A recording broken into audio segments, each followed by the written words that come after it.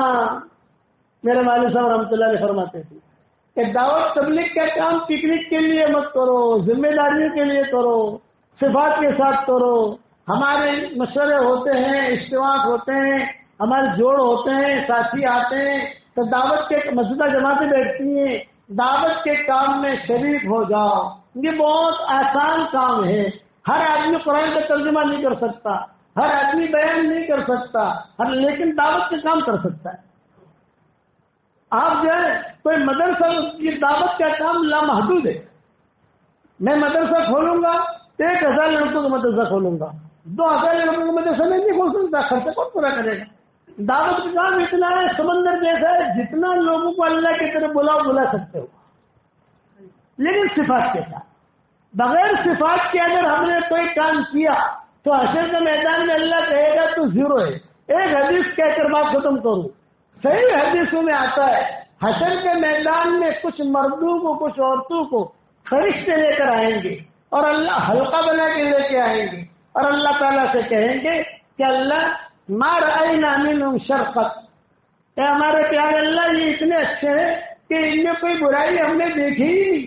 جب دیکھو تب تہجد، جب دیکھو تب قرآن، جب دیکھو تب تسبیح، جب دیکھو تب دینی کام میں لگے ہوئے تھے. بہت بھلے لوگ ہیں، انہوں نے کوئی گناہ کیا ہی نہیں ہے. فرشتے کہہ رہے ہیں. اللہ تعالیٰ کہنے سے کون کون ہے؟ یہ ہے، یہ ہے، یہ ہے، یہ ہے، یہ ہے، یہ ہے، یہ ہے. اللہ کہیں گے اچھا اللہ ان کا نام عمل دکھاؤ. نام عمل لیں گے، 1 برس بھی الٹا، 1 برس بھی پلٹا، بھائی اس کا نام عمل دکھاؤ. 1 برس بھی الٹا، 1 برس بھی پلٹا. پھر اللہ تعالیٰ سب کے نام عمل پکڑ کے یہ پھینکیں گے. کہیں گے انہوں نے خیر کے کام کیے تو ہیں لیکن میرے لیے نہیں کیا. ان کی نیتوں میں کھوٹ تھا. نیت فرشتے تم نہیں جانتے تھے، میں جانتا تھا. اللہ جانتا. جاننے میں ڈالو. آپ سمجھے؟ اس لیے اپنا معاملہ اللہ کے ساتھ کلیئر کرو. کرو گے انشاءاللہ؟ اب بتاؤ آپ لوگوں میں سے 3 چلنے کے لیے کون کون تیار ہے؟ خالی ہاتھ اوپر کرو بس. نام لکھنا تو بہت مشکل ہے ہمارے لیے، لیکن سب جاؤ گے انشاءاللہ. لا پانی کے.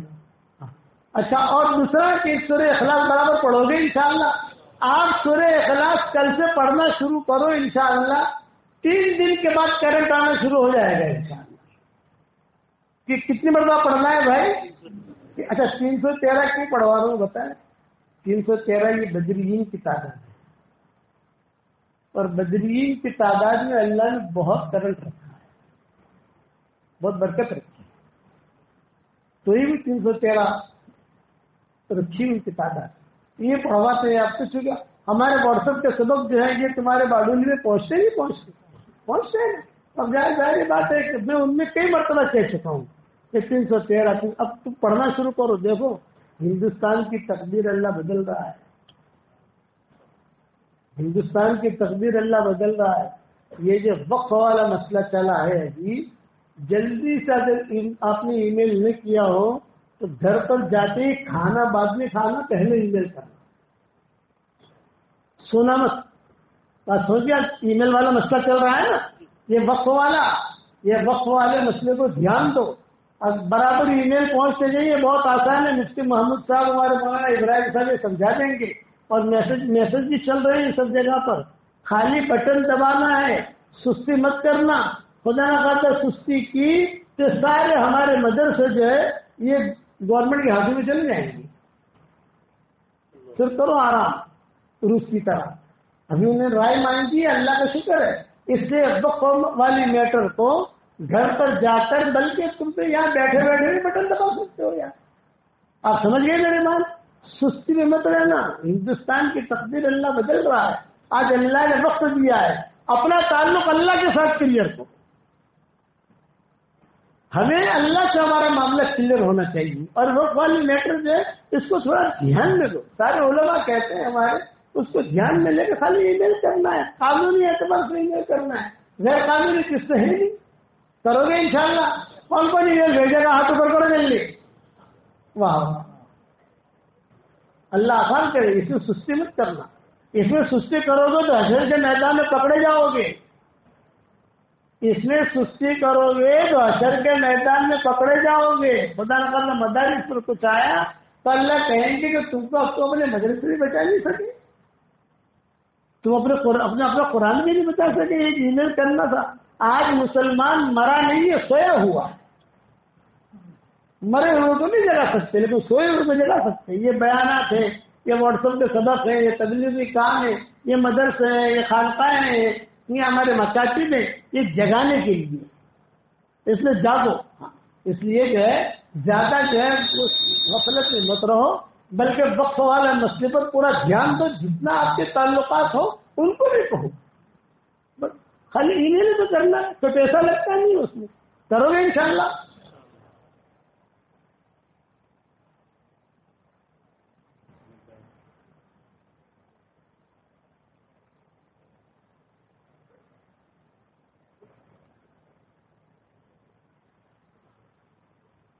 دیکھو بھائی، بیان تو میرا پورا ہوا نہیں. ابھی تو تسبیح والا قصہ رہ گیا، حذیفہ والا قصہ رہ گیا. مدینہ کی عورتیں غالب رہتی ہے، مکہ میں مرد غالب رہتے ہیں، وہ تفصیل سنانا رہ گیا. دوسرے وقت میں اللہ لائے گا انشاءاللہ تو اس وقت سنائیں گے انشاءاللہ. ٹھیک ہے. اللہم صلی علی محمد وعلی آل محمد. اس طرح یہ کان سے سنتا نہیں.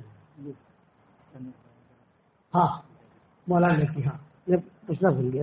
صحیح ہے. نہیں ٹھیک ہے، ٹھیک. میں بھول گیا، مجھے یاد رہا نہیں. یہ ایک تو یہ کہ حضرت مولانا علی میاں ندوی رحمۃ اللہ علیہ جب بہت بیمار ہوئے تو ہمارے یہاں مرکز میں نظام الدین میں مشورہ ہوا. ہمارے ابا کا انتقال ہو چکا تھا. یہ مشورہ ہوا کہ حضرت کی طبیعت بہت خراب ہے، تو مرکز سے کوئی ساتھی عیادت کے لیے جانے چاہیے. تو میرا اور مولانا احمد لاڈ صاحب کا طے ہوا.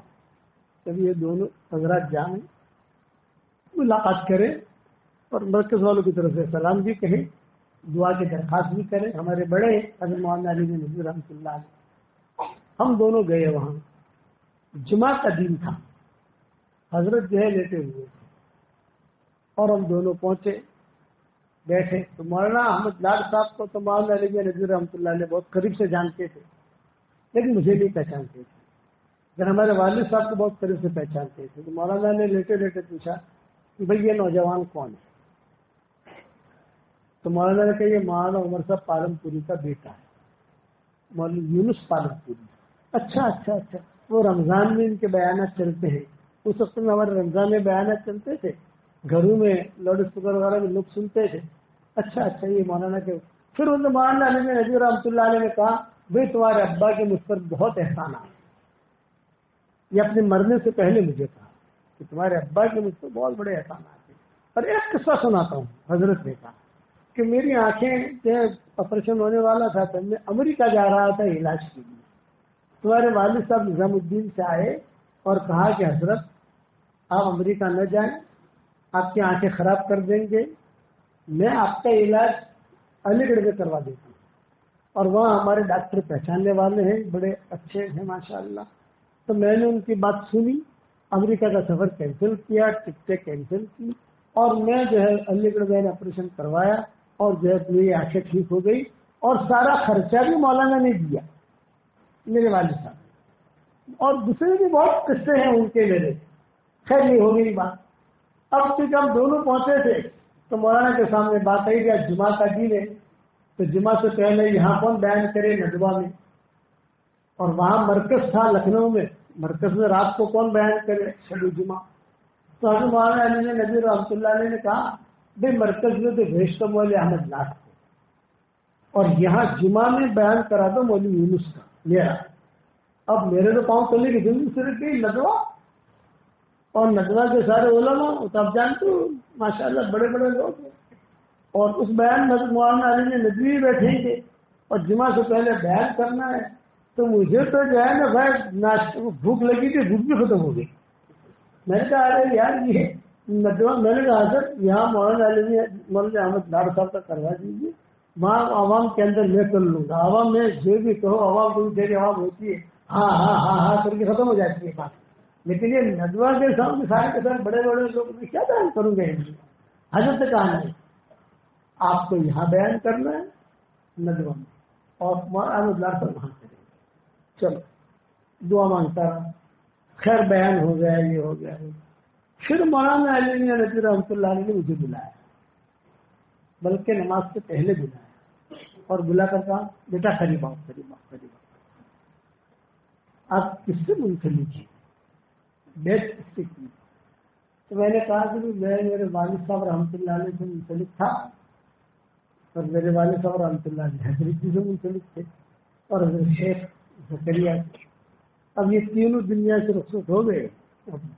ابا پہلے بھی حضرت جی کے ہاتھ پر بیٹھ ہوا، حضرت جی کا انتقال ہوا تو ابا کے ہاتھ پر بیٹھ ہو گیا، ابا کا بھائی انتقال ہوا. اب جو ہے کسی سے منسلک نہیں ہوں، لیکن اپنے اعتبار سے دین کا کام کرتا رہتا. تو حضرت مولانا علی ندوی رحمۃ اللہ علیہ نے مجھے 500 روپئے دی، 500.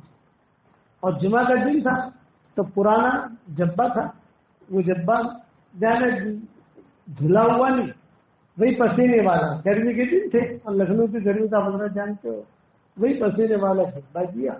اور مجھے یہ کہا میں آپ کو بیعت کرنے کی اجازت دیتا ہوں، آپ لوگوں کو اللہ کا نام بتایا کرو. یہ مجھے کہا.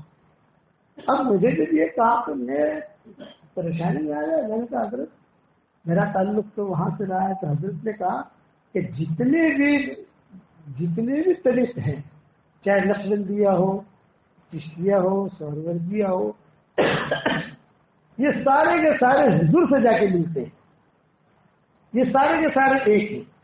اس لیے آپ لوگوں کو اللہ کا نام سکھاؤ اور میں لکھ کے دیتا ہوں.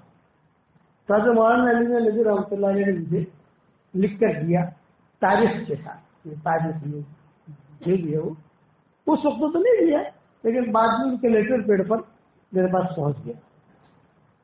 یہ جب انہوں نے مجھے خلافت دی اس کے بعد سے ان کی جو تصنیف تالیف کی لائن تھی روحانیت، وہ اللہ نے منتقل کی. اس کے بعد سے میری کتاب بچھڑے موتی بھی آ گئی، اس کے بعد سے یہ جو مومن کا ہتھیار بھی آ گئی، اس کے بعد سے قرآن کے ترجمے بھی آ گئے، الگ الگ قسم کے الگ الگ ٹائپ کے قرآن کے آ گئے. سب تقریباً 17 قسم کے ہمارے قرآن تیار ہو گئے. 15 سطری میں ترجمہ آ گیا، 13 سطری میں ترجمہ آ گیا، 7 سطری میں ترجمہ آ گیا، 16 سطری میں شروع کر رہے ہیں الحمدللہ. ہندی میں ترجمہ آ گیا، گجراتی میں آ گیا، بنگلوری زبان میں آ گیا، اور اپنا انگریزی میں آ گیا، رومن انگلش میں آ گیا، برما زبان میں چھپ گیا. اب چائنیز زبان میں تیاری ہو رہی ہے، جاپانی زبان میں بھی تیاری ہو رہی ہے. اب اگر دعا کرو تو اللہ پائے تکمیل تک پہنچائے، کوشش کی جا رہی ہے. ترکی زبان میں تیاری ہو رہی ہے. یہ ہماری الیاس نوک والے یہ ترکی جا رہے ہیں انشاءاللہ کچھ دنوں کے بعد، تو ان کے ساتھ میرا قرآن کا ترجمہ بھیج دیا ان کو. ہاں روانہ ہو گیا. تو میں نے ان کو کہا کہ تم ترکی جا رہے ہو تو ہمارے وہاں پر مریدین ہیں جو کام کرتے، ان کو آپ کا کام ہے کہ جا کر ان کو ترجمہ دے دیں، وہ ترجمہ دے دیں گے ان کو، تو پھر وہ اس کو دیکھ کر اپنا ترکی زبان میں کریں گے انشاءاللہ۔ یہ اللہ نے شروع کیا ہے کام، اور کتابوں کا کام اب تک ہمارا چل رہا ہے۔ اچھا، پھر میں یہ تو مولانا علی نے ندوی کا ہو گیا، پھر میں حرم شریف میں بیٹھا ہوا تھا اور پہلی رمضان تھی اور ایسے ہی بیٹھا ہوا تھا، تو رمضان کے انتظار میں تھے کہ رمضان داخل ہو تو عمرہ کریں، تو ایک دم سے حرم میں بھیڑ دیکھی ہم نے، ہو عشاء کی نماز کے بعد میں گھبرایا۔ میرا بیٹا عبد الواسع ساتھ تھا ہمارے، مجھے برابر یاد ہے، دونوں بیویاں بھی ساتھ تھی، پیچھے بیٹھی تھی، ان کے بیٹے تھے، میں تھا۔ ہوا تو میں نے عبد الواسع سے کہا کہ یہ ہوا ہو رہی ہے، کون آیا؟ دیکھو تو انہوں نے کہا پیر ذوالفقار آئے ہیں نقشبندی جی۔ اچھا کہاں ہے؟ بولے یہ آگے آ رہے ہیں سارے ان کی مریدی آ رہے۔ میں نے کہا بھی کیا کریں گے؟ بولے وہ احرام میں ہے، عمرہ کرنا ہے ان کو، طواف کے لیے آئیں گے تو وہ دعا کرائیں گے۔ میں نے کہا ہم بھی شریک ہو جائیں گے، تو ان کی دعا ہوئی حرم میں، ہم بھی شریک ہو گئے، خواتین کے ساتھ بیٹھ گئی۔ پھر دعا سے فارغ ہوئے تو ظاہر بات ہے کہ بڑے آدمی ہے، تو لوگوں نے مسافر شروع کیے۔ جب مسافر شروع کیے تو ہم بھی لائن میں لگ گئے۔ جب لائن میں لگے گئے ماشاء اللہ ماشاء اللہ، گلے سے لگا لیا۔ میں ایک سال سے میں تمہیں ڈھونڈ رہا ہوں، ایک سال سے تمہیں ڈھونڈ رہا ہوں، تم کہاں ہو؟ میں نے کہا میں یہی پر ہوں۔ بولے آپ سے مجھے ملنا ہے، بہت ارجنٹ اہم کام ہے۔ تو ان کا نمبر لکھ لو، جو ان کا ساتھی تھا ان کا بھی نمبر لکھ لو۔ نمبر لکھ لیا اور کہا کہ کل انشاءاللہ ملاقات کریں گے، مجھے آپ سے خصوصی کام ہے۔ یہ پیر صاحب نے کہا ٹھیک ہے۔ فون آیا دوسرے دن، کہاں ملاقات ہوگی؟ میں نے کہا جہاں کل ملے تھے وہیں ملیں گے۔ حرم شریف میں تو یہی ہوتا ہے، جہاں کل ملاقات ہوئی تھی وہاں ملاقات کریں گے۔ بہت اچھا، پیر صاحب آ گئے، نہیں آ گیا، بیٹھے۔ اب ہم احرام کی حالت میں تھے اور وہ سادے کپڑوں میں تھے، ان کا عمرہ ہو چکا تھا، ہمارا باقی تھا۔ لیکن انہوں نے کہا میں آپ کو خلافت دیتا ہوں۔ میں نے کہا حضرت میرا تعلق ایسا ہے، انہیں بولے تھے آپ جو ہے اللہ کا نام لوگوں کو سکھاؤ، بس اتنا ہی، اللہ کا نام لوگوں کو سکھاؤ۔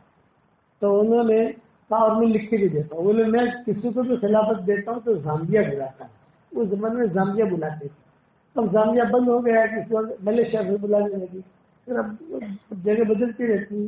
خیر، لیکن میں آپ کو حرم میں اجازت دیتا ہوں اور یہیں سے لکھ کر بھی دیتا ہوں، آپ کو لکھا ہوا پہنچ جائے گا۔ جب انہوں نے مجھے خلافت دی پیر ذوالفقار نے، اس کے بعد سے میرے سبق شروع واٹس ایپ پہ، اور ایسے ماشاءاللہ شروع ہوئے الحمدللہ۔ روزانہ جو ہے ان تک پہنچا کہ میں نے 10 آدمی کو بھیجا، ان تک پہنچا، اس نے 10 آدمی کو بھیجا، پھر اللہ کا نظام ایسا چلا کہ جو ہے چلتا ہی گیا۔ ہوائی جہاز میں داخل ہوا سعودی ایئر لائن میں، تو کام کرنے والی لڑکیاں نا، ارے علیما، ارے مبشرہ، یہ آج کے سبق والے مولانا آئے ہیں، آج کے سبق والے مولانا آئے ہیں، آج کے سبق والے مولانا آئے ہیں۔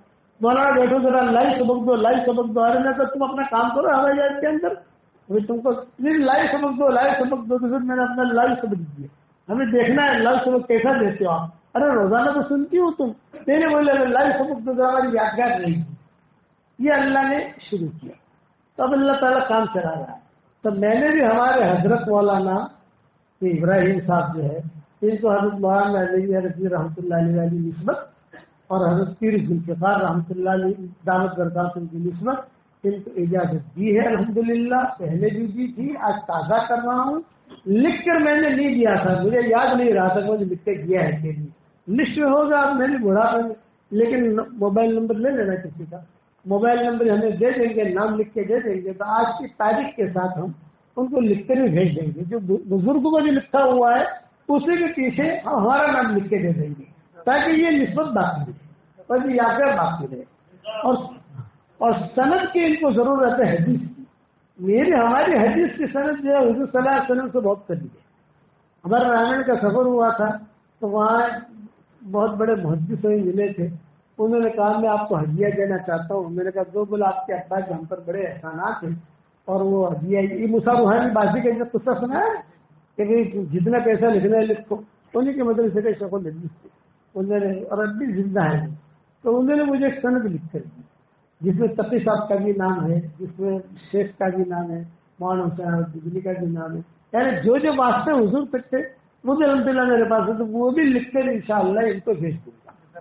تو گویا کہ حضرت مولانا علی نے نبی والی نسبت، حضرت پیر ذوالفقار والی نسبت، اور اپنا یہ سر، یہ کیسے دوں گا، حضور صلی اللہ علیہ وسلم کے بال مبارک کا عطر میرے پاس تھا، یہ بھی میں نے ان کو ہدیہ دے دیا۔ آپ صلی اللہ علیہ وسلم کا منہ مبارک کا عطر، یہ ہمارا یہ سفر میں قصہ ہوا تھا ہمارا، تو میرے پاس کچھ شیشے کی تھی، ایک ہم نے مولانا کو دی اور ایک مفتی محمود کو دی، زیادہ تو چیزیں دے نہیں سکتے۔ یہ سفر ہمارا جو رہا گزشتہ سفر ہمارا رجب میں گیا اور محرم میں آیا، ابھی انشاءاللہ رجب میں جا رہا ہوں، انشاءاللہ پھر محرم میں آؤں گا، اگر زندہ رہا تو 6 مہینے وہاں رہتا ہوں، 6 مہینے یہاں رہتا ہوں، تو وہ 6 مہینے میں ہمیں حضور صلی اللہ علیہ وسلم کے بال مبارک کے عطر ہمیں ملے، تو 12 منٹ کا ہم نے ویڈیو بنایا باقاعدہ کہ بال مبارک کیسے ملے، کیا ہوا کیا نہیں ہوا۔ میں اصل لایا میرے بچوں کے لیے، بچوں کے لیے ہدیہ لاتا ہے، دادا ہوں نانا ہوں، تو سب جو ہے کہتے ہیں کہ دادا کیا رہے نانا کیا رہے، میں نے کہا اب کی مرتبہ کھجور تو آتی رہتی ہے، حضور صلی اللہ علیہ وسلم کا منہ مبارک کا عطر لے کر آیا ہے، تو وہ عطر میں نے کچھ ساتھیوں کے لیے رکھ رکھا، ان میں ان کا بھی نام تھا ہمارے مولانا کا، اور مفتی محمود کو میں نے بھیج دیا تھا۔ آپ یوٹیوب پر چلے جانا تو یہ تو خالد پالن پوری یوٹیوب پر یا کسی بھی آپ دیکھو گے حضور صلی اللہ علیہ وسلم کو بال مبارک کا عطر کا ایسا ڈالو گے تو 12 منٹ کا ویڈیو ہے، وہ سننے جیسا ہے، علمی ویڈیو ہے، علمی حضور کے بال مبارک کی حقیقت کیا اور مجھے کیسے ملا، مجھے ملا تو کوئی واسطہ ہوا ہوگا، کام ہوا ہوگا، ایسے لا کر تو کوئی دیتا نہیں ہے، کچھ ہوا ہوگا، کوئی قصہ ہوا ہوگا، تو وہ میرے پاس تھی، تو یہ بھی میں نے یہ سفر میں ہمارے حضرت کو بھی دی اور مفتی صاحب کو بھی دی۔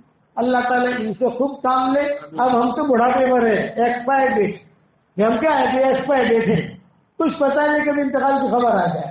یہ لوگ ماشاء اللہ جوان لوگ ہیں، یہ کام کریں گے تو ہم ان کو اجازت بھی دیں گے تو ہمارا فائدہ ہے، ہمارا فائدہ یہ ہے کہ یہ کام کریں گے تو ہم تو 100 ملے نا، ہول سیل والے لینے چاہیے نا، پارٹی ہول سیل والے کے زیادہ مال کھپا ہوئے اپنا، یہ لوگ ماشاء اللہ یہ کام کریں گے تو ہم کو حصہ ملے گا، آپ کو انشاءاللہ صبح تک یہ لکھا ہوا پہنچ جائے گا۔